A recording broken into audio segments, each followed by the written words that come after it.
I cannot get away from the feeling that maybe Harry and Meghan feel differently about whether or not to show the children. Do we get the idea that the life is good? Because there are no delivery certificates, and I heard stories early on around the time Archie was allegedly in utero and being born. I heard stories that royal staffers were not allowed to see or touch her abdomen.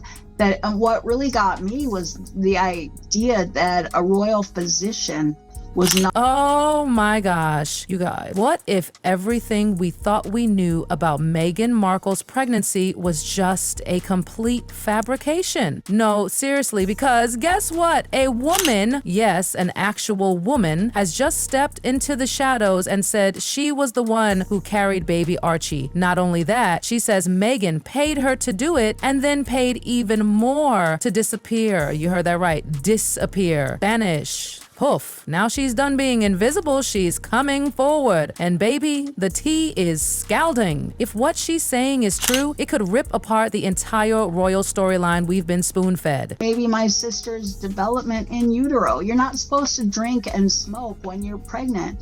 And if Doria doesn't like that I said that, too bad. I don't think that's helpful. Imagine this, carrying a child that's meant to be born into royalty and then being told to disappear. No photos, no press, no congrats, mama, balloons, just a cold hard payout and a whispered, keep your mouth shut, sweetie, and you'll be set for life. That's exactly what this woman says happened. Meghan, according to her, didn't just change the pregnancy story, she paid to erase the real woman behind it. If this is true, we're not just talking secrets, we're talking scandal at Buckingham Palace level. Boys.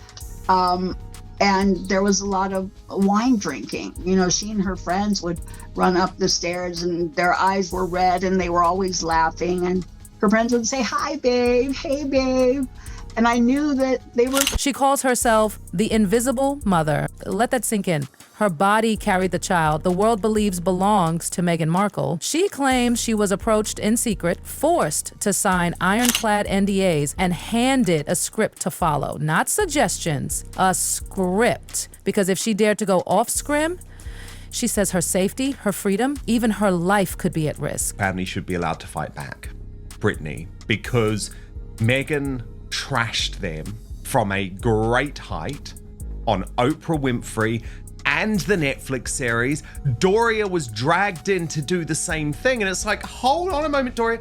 You weren't there for years. For a while, she says, she played along. The money was nice, the promises of protection, comforting, and just like that, she vanished. No trail, no crumbs, no nothing. Meghan's story was locked up, neat and tidy, a fairy tale on the outside, but we all know how fairy tales end when the truth starts leaking out. She said regarding the relationship, but I do think what Meghan has done is told Harry sort of a fabrication of her childhood and her early life. Because something changed. First, her payments came late. Then her calls went unanswered. No more warm reassurances, just silence. Oh, and not just that. She says she started feeling watched. Her apartment? Monitored. Her emails? Accessed. And that was the final straw. That was the moment she said, I'm done being your dirty little secret. She said regarding the relationship, but I do think what Meghan has done is told Harry sort of a fabrication of her childhood and her early life. And that was part of the reason why she wasn't interested in Harry actually meeting her father. I mean, they didn't even meet him before they got engaged. Like the wedding was already, being planned by the time they were trying to arrange, let's say, a meeting right before. And no, she hasn't run to the tabloids. Not yet. But what she has done, way more dangerous. She started leaking stuff. Whispered conversations, recorded in dark hotel rooms, confidential memos, wire transfers under fake names, voice messages from royal insiders offering cash for silence. She even claims to have a full timeline from the fertility clinic in LA to the late-night doctor visits with hired security and everything in between. Lawyers were involved, photos were scrubbed, files were wiped clean, and here's the bum. She says Meghan's bump? Fake. F-A-K-E, like fitted by a real Hollywood FX artist kind of fake. She even dropped names. I think pretty much for sure that Doria wasn't super, let's say, active as a parent for critical years, yes. But beyond that, it's just a he said, she said regarding. And now the people at the top are freaking out. Why? Because she's not backing down. She says this was never just about a baby. It was about power, control, and keeping a perfect image. Once they had Archie, she was tossed aside. And now she's not asking if the truth will shatter Meghan's image. She's asking when. Because the moment she releases those recordings, those payments, the alias clinic visits, it's game over. Trevor said that she couldn't give him children. And this is according to my brother. I didn't get this from Trevor. And sources out there say. Here's the kicker. She says she's not out for revenge. She just doesn't want to hide anymore. She brought a child into the world under a lie, and she refuses to stay the ghost behind the curtain. Her words? They told me I was just the vessel, a body, a means to an end. But bodies remember, and vessels don't stay silent forever. Pregnant with a royal child, you would want that child in the best care of the best medical practitioners that money could. And Meghan and Harry, oh honey, their silence right now is screaming. This couple who built an empire on speaking their truth are saying nothing. And that silence, it's not chill, it's calculated. It's the kind of silence that smells like fear. That are inherently interesting, rather than trying to do these shows that are basically pitching her friendships and her relationships. What's going on here? Why are two of the most famous family feuds in the world? How are they? Remember, Meghan isn't some media novice. This is the woman who sued a tabloid over a letter to her dad. She stared down the press, the palace, Oprah style. But now, crickets. Where is she? Where's the crisis PR post? The Tyrio TikTok? The dramatic podcast monologue? Nowhere. To examine your womb would be an honor. You'd feel safe, and absolutely, yes, you'd be flaunting that stomach everywhere. Like, here, look, put your hands on it, touch it. Just look, the baby moved, There's no statement, no legal threats, no heartfelt IG caption with a Maya Angelou quote. And Harry, same thing, MIA. Not even a spicy op-ed in The Guardian. And people are asking, what gives? Because let's be real, Meghan and Harry don't retreat. They go on Netflix. So what's going on? Why the silence? It's simple this time. They can't deny it. The fact that Meghan treated him so appallingly, even sending back their engagement ring via the post. Because when the stories are false, Meghan and Harry go full scorched earth. We've seen it before. Tears, lawsuits, cease and desist letters, emotional lighting, all of it. They've gone after tabloids, royals, even their own families. So why not now? Why not squash this like they've done a million times before? Wonderful newspaper story. Brooklyn should think very hard about whether, if he is getting advice, about whether that advice is actually good advice. Why not throw their media machine into overdrive and crush the rumor at its root? Why not do their usual polished takedown unless, this time, the truth hits too close? Unless the evidence is too real? Unless denying it would open a Pandora's box they can't close? See conspiracies and those sorts of things. I think there's just sort of an explanation of Meghan just likes to play games with the media, wants to come out on top. And of course, the people who end up suffering. Let's be honest here. This silence isn't some noble, dignified retreat. This is damage control, babe. When people who never shut up suddenly disappear from the spotlight, that means they're cornered, or worse, exposed. And trust me, the timing couldn't be worse. And why are the royal family taking opposing sides in the Beckham-Peltz family feud? Today we welcome to the studio royal biographer Ingrid Seward and Newsweek chief royal correspondent Jack Royston. Because as this surrogate bomb keeps exploding with alleged documents, secret recordings, receipts, oh my, Harry and Meghan have vanished. No Zoom pop-ins, no podcast drops, no staged paparazzi date nights, just ghost. And remember all those sketchy bump clips? The Mayhew Clinic buzz? The moment she squatted 8 months pregnant with her knees to her chest? Yeah, it's all coming back. Let's rewind to 2019. Everyone hailed Meghan's pregnancy with baby Archie as this glorious, modern moment in royal history. She was glowing, radiant, a feminist icon with a baby bump. But even then, Eagle Eyes watchers were noticing stuff wasn't adding up. First, it was odd photos. Then it was videos. Not quirky, not cute, weird. In one infamous clip, she squats and the bump falls. not moves, folds, like fabric, like foam, like something strapped on from a movie set. And in another video, the bump wobbles, literally bounces, like it's attached with Velcro, not, biology. People slowed it down frame by frame. It didn't look right. And when they asked questions, they got shut down. You're a racist. You're obsessed.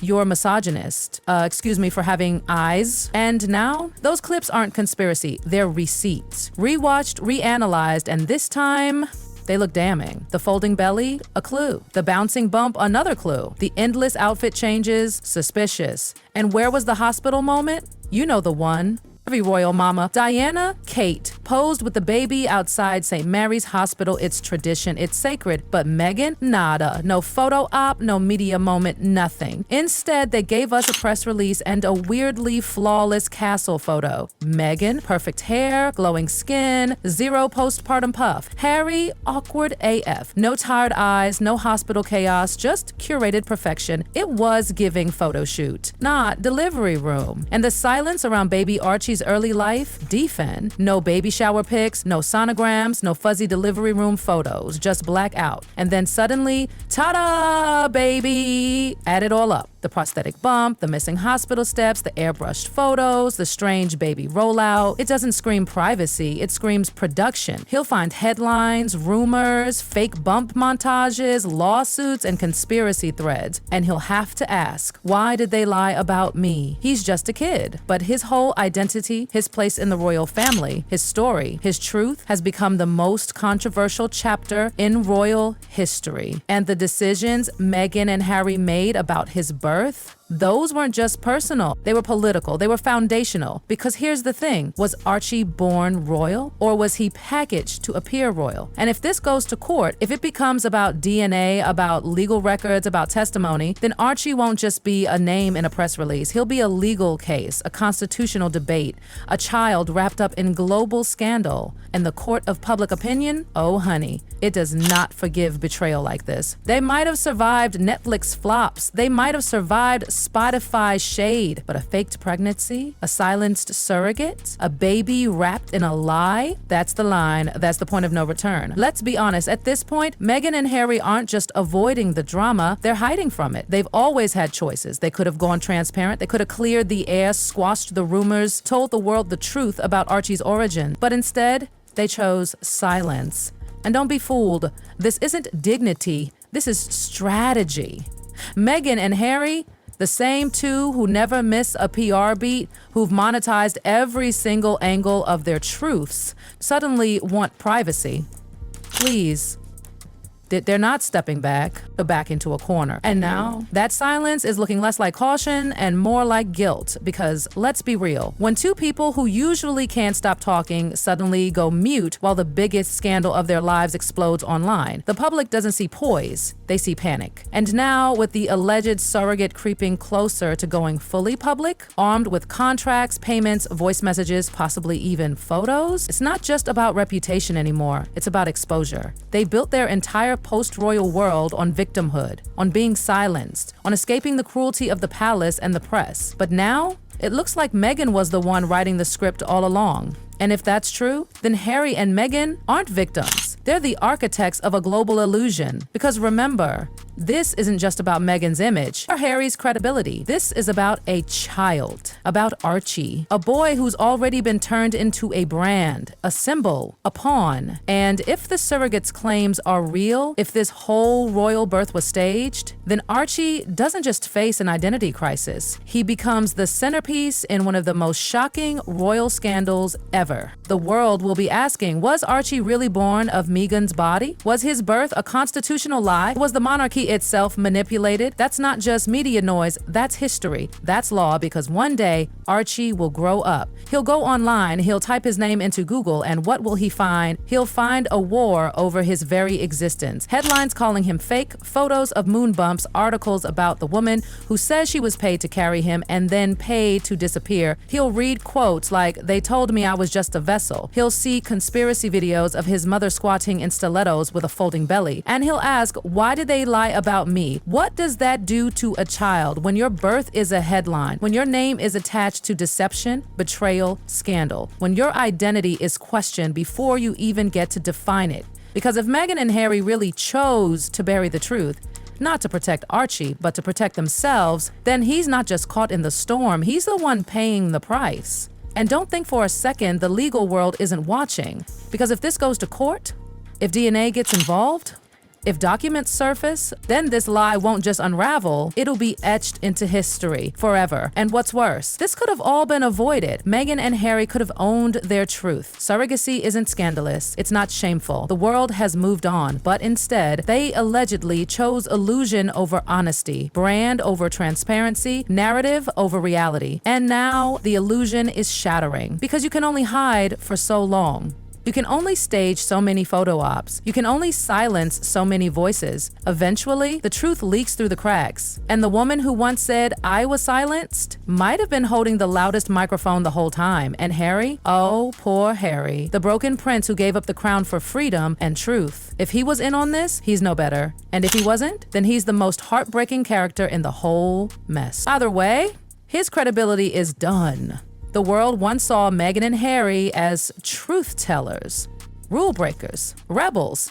Now, they might be remembered as the greatest illusionists the modern monarchy has ever known. And as the media circles tighter, the lawyers prep their cases, and the surrogate edges closer to revealing everything, one thing is clear. This isn't over, not by a long shot. Because the moment that woman steps out of the shadows, armed with her recordings, her contracts, her receipts, it won't just end a brand, it could rewrite royal history. And at the center of it all, a little boy, Archie Harrison Mountbatten Windsor. The child who didn't ask for any of this, but may carry its weight forever.